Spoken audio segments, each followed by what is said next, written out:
Le préfet du département du Kwilu, Paul Adam Diwilou, a quitté ce vendredi 12 janvier son bureau ovale de Luango pour effectuer une descente sur le terrain dans l'esprit de constater les érosions qui progressivement gagnent des proportions inquiétantes au quartier Vindaloo 1 Luango et par ricochet menacent dangereusement les habitants du dit quartier. À l'origine du phénomène, le ruissellement des eaux de production provenant de deux sociétés à caractère industriel dont les tuyaux d'évacuation d'eau mal entretenus ont fini par causer des dégâts. Dans la vague de cette visite, les sociétés concernées se rejettent la responsabilité. Les eaux de GMK, pour la plupart, passent par là. Les eaux de drainage de Bralico empruntent cette canalisation, tombent dans une installation souterraine. Bralico nous a expliqué par leur directeur qu'ils avaient bouché, mais c'est faux. Nous avons fait le surveil. Vous avez dit ça, hein? Si vous nous avez dit que vous avez bouché. Finissez.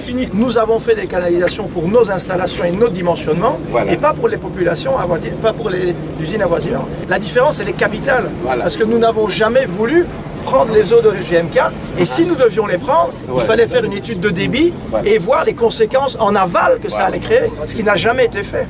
Et là, qu'est-ce qui s'est passé? La population elle-même a mis les sacs, parce qu'elles étaient complètement débordées par les eaux qui venaient effectivement des grosses pluies, parce qu'il n'y a pas que les eaux de production, il y a les pluies, qui venaient effectivement raviner sur leur devant de parcelles, et c'est la population qui a mis les sacs pour faire naturellement et malheureusement recueillir les eaux dans ces canalisations-là. Donc la population d'ici, d'une certaine manière, j'ai envie de dire, malheureusement, est responsable en grande partie des évacuations des eaux qui sont faites là-bas. Parce que les eaux qui ont été évacuées là-bas au niveau du ravin, c'est les eaux, on ira voir des eaux de pluie de la RN1 et les eaux d'ici, donc de GMK en l'occurrence, mais qui ont été détournées par les populations. Le passage du préfet du département du Kwilu en ces lieux a été considéré comme un ouf de soulagement pour la population de Vindaloo 1 Luango, qui désormais attend des solutions idoines du côté des pouvoirs publics. Nous avons fait le tour du quartier avec le préfet et nous avons constaté que les deux sociétés sont responsables. Que ce soit GMK, que ce soit Bralico, elles sont bel et bien responsables des érosions qui s'écrètent dans le quartier. Longtemps, nous avons commencé à souffrir, étant donné que les carottes sont cuites. Je demande à la population d'être patiente parce que l'affaire est déjà arrivée au niveau de la préfecture. Et moi, je pense que d'ici peu, il y aura quelque chose de satisfait qui va être fait et la population va retrouver son sourire. Au sortir de cette visite, le préfet a dégagé un sentiment de constat amer et qu'il faille agir au plus pressé afin d'éviter le pire dans les jours à venir. Nous avons vu que là, il y a danger parce que l'érosion que nous avons constatée fait remarquer qu'il y a toutes les pipelines, n'est-ce pas, qui charrient le gaz, surtout le fuel, et tout ce qui est réseau optique, sont à fleur de terre. Et c'est un danger pour les populations.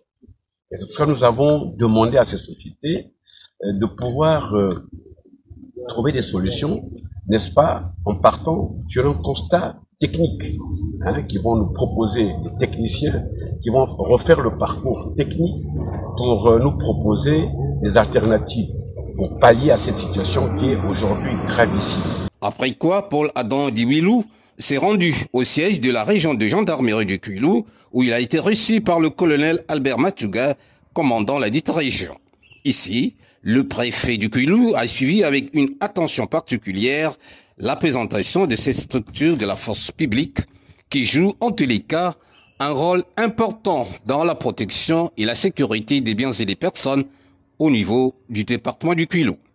Aussi, a-t-il eu le privilège de visiter les différentes unités de travail de la région de gendarmerie du Kwilu, avec l'idée d'accompagner tant soit peu cette entité confrontée à plusieurs difficultés. Et c'est ici que par toutes les opérations de maintien de l'ordre, et également de sécurisation de la route, des populations, et n'est-ce pas, donner au département tout l'appui nécessaire, n'est-ce pas, pour endiguer tout ce qu'il y a comme infraction par-ci par-là. Et comme je disais tantôt, dormir tranquille, ça veut dire que la gendarmerie qui est là veille. Et maintenant, nous avons constaté effectivement qu'il leur faut des moyens logistiques pour être opérationnels. Et ça, c'est notre mission auprès, n'est-ce pas, du gouvernement, nous allons solliciter pour que les moyens soient mis en œuvre pour eux, pour qu'ils soient tout à fait opérationnels par rapport aux missions qui sont les leurs. Il s'est de souligner que la commission technique qui sera d'ici peu mise en place devra batailler ferme afin de mettre les pendules à l'heure au grand bonheur de la population de Vindaloo-Luango qui ne sait plus à quel saint se vouer.